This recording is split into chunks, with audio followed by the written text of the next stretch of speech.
Pratiquer la danse orientale, puisque comme chaque lundi, dans 9h50 le matin, on découvre toutes les danses proposées dans la région Centre-Val de Loire. Avec vous, Nadja, nous allons donc découvrir cette danse que vous pratiquez depuis plus de 20 ans. Qu'est-ce qui vous a séduit à l'époque ? Alors quand j'ai découvert cette danse, c'est surtout la musique qui m'a emportée. Je pense qu'il y avait quelques réminiscences par rapport à mon histoire aussi. Oui, oui. Et puis tous ces mouvements, les ondulations, toute cette magie qu'il y a autour de cette danse. Des mouvements que l'on fait aussi avec des accessoires. C'est pour ça que j'ai ce bâton dans les mains. On saura pourquoi dans quelques instants et de quelle manière surtout on l'utilise. Avant, dites-moi un petit peu comment vous avez appris cette danse. Là, on vous voit sur scène. Ça vous a demandé beaucoup d'entraînement. Vous avez eu un prof ?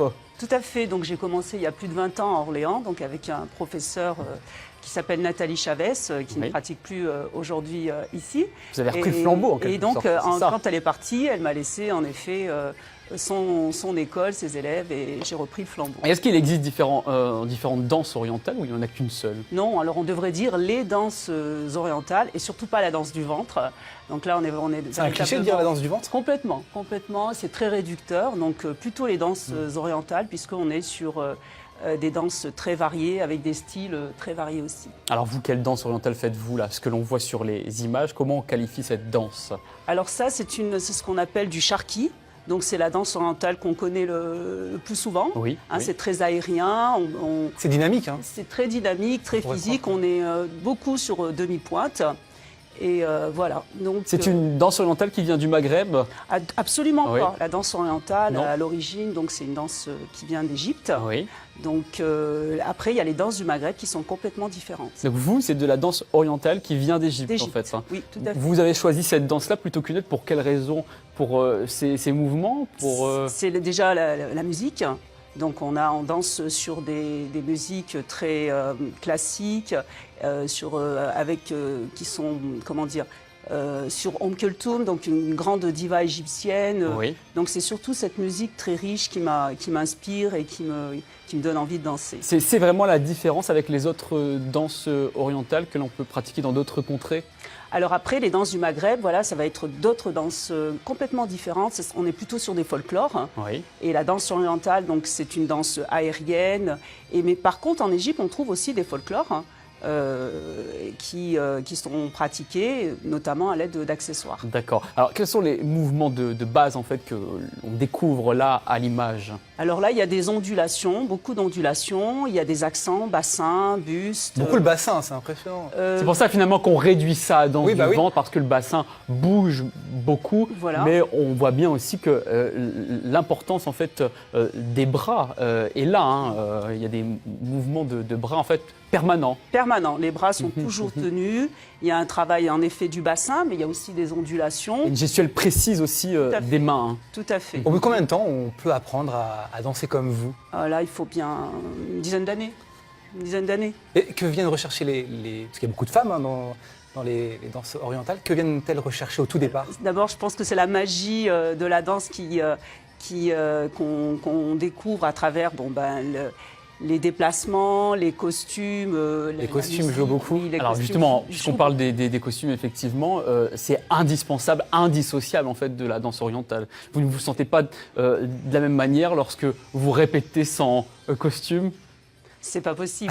C'est comme si on dansait un tango sans le costume qui va avec. Donc, en effet, ce sont des pièces qui sont fabriquées de manière généralement artisanale. Oui. Donc, ce sont de très, très belles pièces. Avec, on le voit là sur vous, par exemple, beaucoup de perles, de strass. Oui. Où choisissez-vous, en fait, ces costumes ? Est-ce que vous allez les chercher en Égypte, par exemple ? Oui, je les fais faire. Donc, celui-ci, notamment, et celui que je porte, donc c'est le même. C'est un costume qui a été fait, et celui-ci aussi, par Eman Zaki. Donc c'est un designer égyptien qui est très connu et qui fait des costumes sur mesure. Alors décrivez-nous un petit peu votre tenue. Comment on qualifie en fait ? Est-ce que c'est on vous voit pas bien ? Vous pouvez peut-être vous mettre au centre. Est-ce que c'est une robe ? C'est une tunique Alors ça, c'est ce que je me couvre toujours avec cette. Allez-y, vous pouvez vous mettre au centre pour qu'on vous voit bien. Voilà, donc.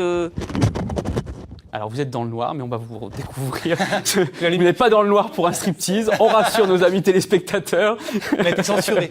Donc c'est un costume de pièce, costume charqui, donc danse orientale qu'on retrouve, que la plupart des personnes connaissent généralement. D'accord. Et ce qui est très important, c'est d'avoir une sorte de ceinture comme ça. Vous avez un tissu qui marque le bassin. Qui marque le bassin et qui pend un petit peu pour marquer, intensifier, on va dire, les mouvements. Voilà. C'est bien quand c'est un petit peu resserré au niveau du bassin, comme ça, quand on fait des mouvements, ils sont marqués. Très bien. Alors, on vous laisse faire les mouvements sans plus attendre. On va découvrir une petite démonstration sur une musique que vous avez choisie. C'est une musique égyptienne aussi. Tout à fait. C'est ça, on appelle ça une routine. C'est un mélange de différents styles. Allez, c'est parti, on vous regarde.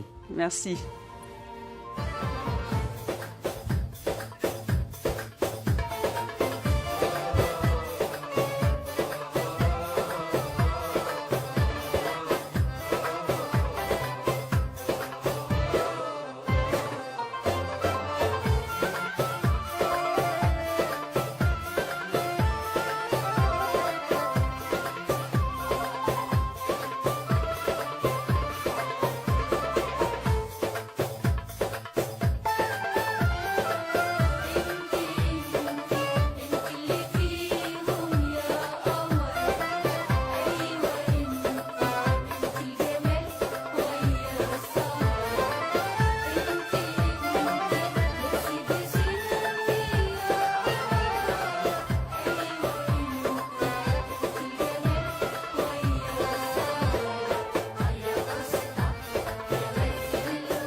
On va s'arrêter là avant que vous ne perdiez votre micro, Nadia. Merci beaucoup, bravo. Vous êtes vraiment dans votre élément.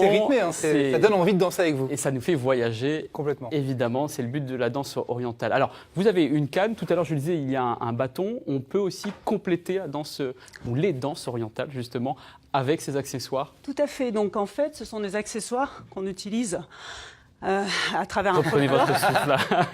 Un folklore. C'est du sport, on le voit bien. Donc, qui s'appelle le saïdi. Donc, au départ, le saïdi provient, donc c'est une danse masculine qui a été réappropriée par les femmes. Elles se sont réappropriées cette danse. Donc, les hommes dansent avec un bâton, les femmes avec une canne. Pareil que comme ça, les hommes dansent pareil que ça, non ? Pas du tout, ça, absolument. C'est plus rien à voir. C'est quoi ? C'est beaucoup plus terrien. Et puis, ça s'appelle, en fait, les hommes dansent ce qu'on appelle le tartib. C'est en fait originaire d'un art martial. Donc si on a un peu de temps à la fin de l'émission, on testera. Avant ça, j'aimerais savoir où allez-vous chercher finalement l'inspiration pour vos chorégraphies ? À travers tous les stages que je fais, donc en France et à l'étranger, notamment en Égypte, mais aussi il y a des festivals à Barcelone, à Budapest, enfin un peu partout à travers le monde. Et c'est vrai que je me forme énormément. Et vous apportez tout votre savoir-faire à vos élèves, puisque vous dispensez des cours dans l'agglomération orléanaise pour toutes celles et ceux qui veulent s'inscrire en septembre. Ça se passe comment ? Alors on sera au Forum des associations à Saint-Jean-de-Brély et à Orléans toute la journée, donc le dimanche 10 septembre. N'hésitez pas à venir. J'organise énormément de spectacles. Donc, tout le week-end, on a fait un spectacle, Les Astres d'Orient. Oui. On participe à des concours en France et à l'étranger. Donc, j'entraîne avec moi pas mal d'élèves dans ma passion.